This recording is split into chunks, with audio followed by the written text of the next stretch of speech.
25-year-old man from Amanabolu, shepherd by occupation, came with chief complaints of chest pain, shortness of breath, and cough. He is a known case of chronic kidney disease on maintenance hemodialysis since 6 months. Patient was apparently asymptomatic 4 years back when he first experienced giddiness and headache. He went to a local doctor and was then diagnosed with hypertension. Since then, he was on regular medication. He also recalled having mild shortness of breath on and off. 6 months back, he developed pedal edema, facial puffiness, and decreased urine output, and went to a local hospital where he was said that his kidneys failed and he required dialysis.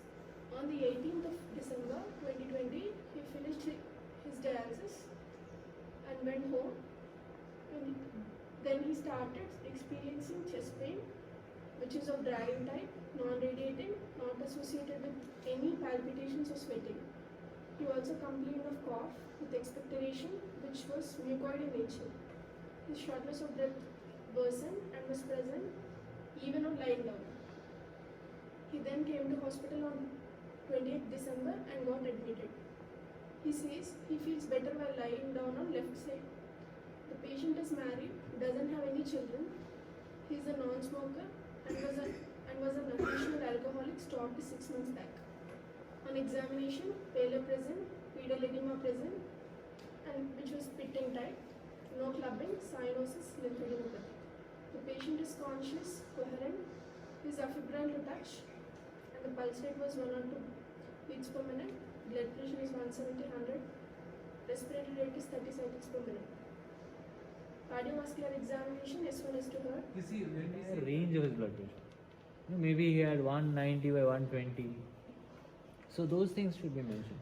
He had this range of blood pressure. Instead of just mentioning 1 BP. Yeah.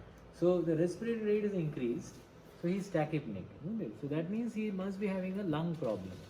So what kind of lung problem would we expect? So let us show them what we have found on examination. Let us show them the videos. So can you all notice anything on inspection which might tell you that one side is having some pathology, some asymmetry in inspection? So generally in chest examination, the asymmetry will be noted as either a volume loss or an increase in volume. So either a bulge of the chest or a depression in the chest. So the depression, if it is upper low problem, will be in the infraclavicular area. If it's a lower low problem, it will be inframammary area. And similarly, the bulge will be in those areas, corresponding areas. Okay, let us look at the other image, the lateral image.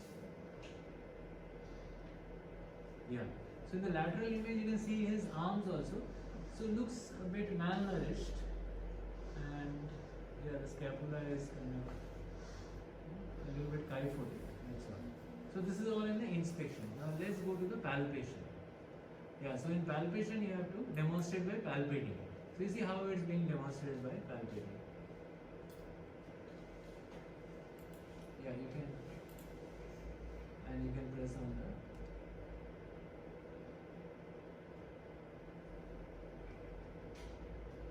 So what do you all notice? Which side is moving? So both are moving, but which side is moving?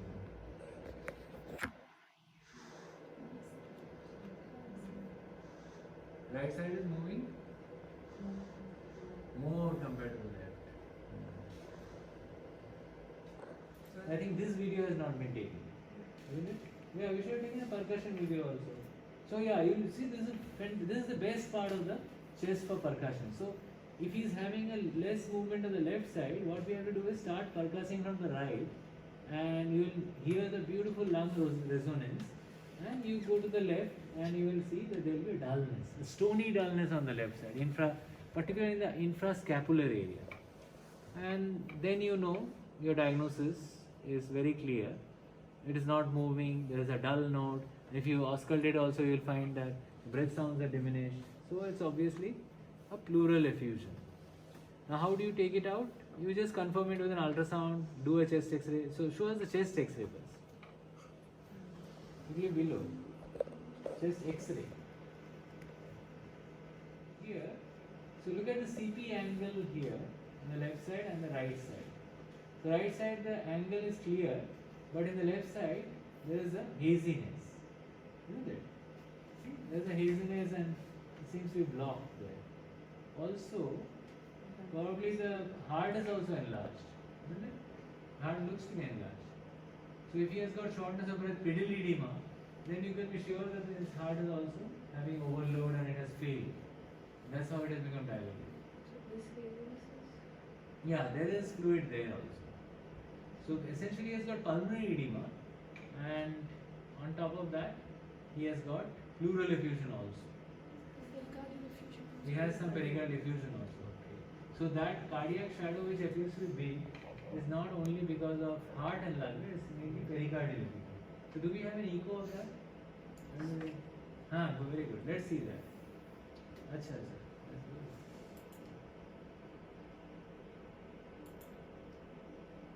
Yeah.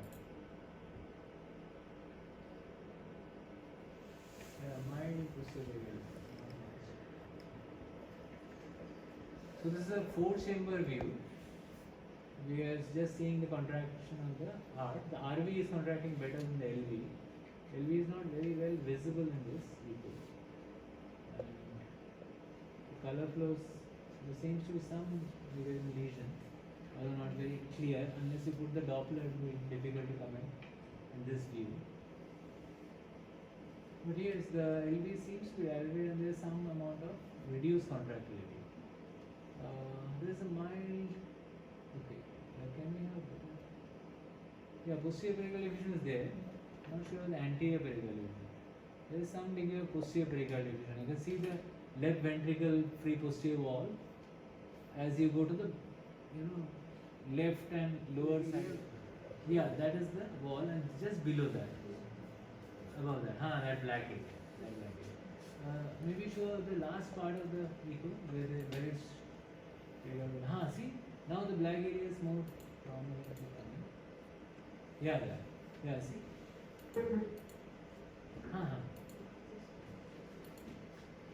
Yeah, that area. This area. You can stop it there and show that. Yeah, this is the pericardial effusion. That too is just at the posterior part of the heart. So a mild pericardial effusion.